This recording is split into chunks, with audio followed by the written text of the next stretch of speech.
As we've seen, pure substances contain molecules or formula units of a single type, whereas mixtures can contain molecules or formula units of more than one type, and their relative proportions can vary.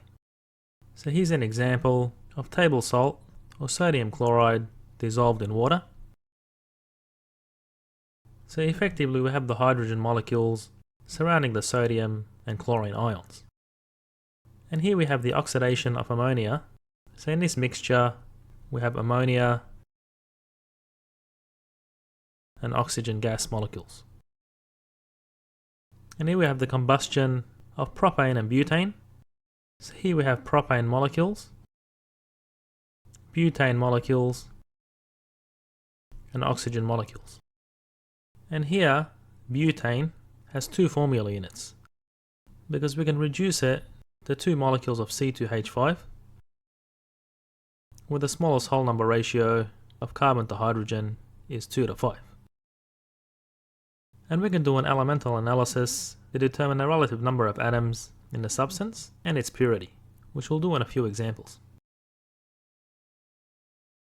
Sodium chloride contains 60.7% of chlorine by mass, and assuming that a solid sodium chloride sample is contaminated with potassium chloride powder, would the percentage of chlorine be higher or lower in the sample? Well, the percentage of chlorine in potassium chloride powder can be obtained using the molar masses in the periodic table. So we have the molar mass of chlorine over the molar mass of potassium chloride,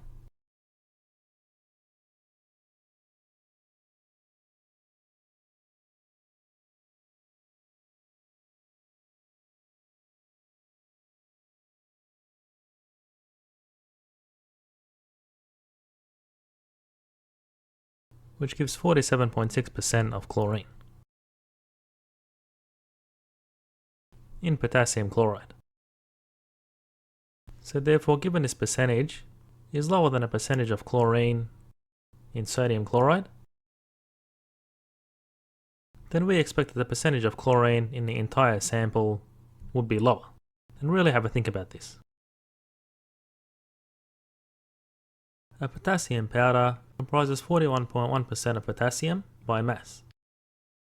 Now the potassium is present as potassium chloride as a solid, which has the following molar mass.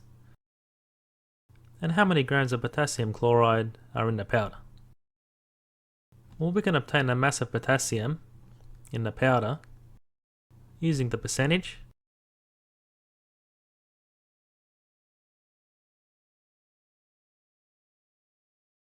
and then we need to convert this into a number of moles of potassium, which is the mass of the potassium on the molar mass of potassium, which we can obtain from the periodic table.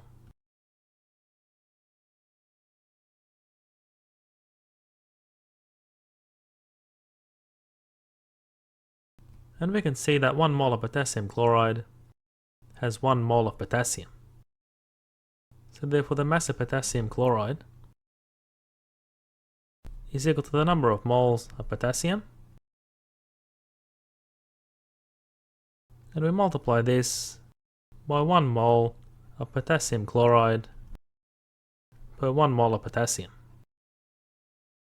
And then to get the mass of potassium chloride, we multiply by the molar mass of potassium chloride.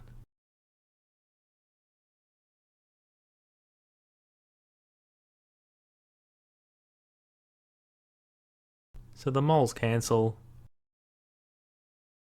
and we're left with grams when we do the multiplication. So that gives 0.564 grams.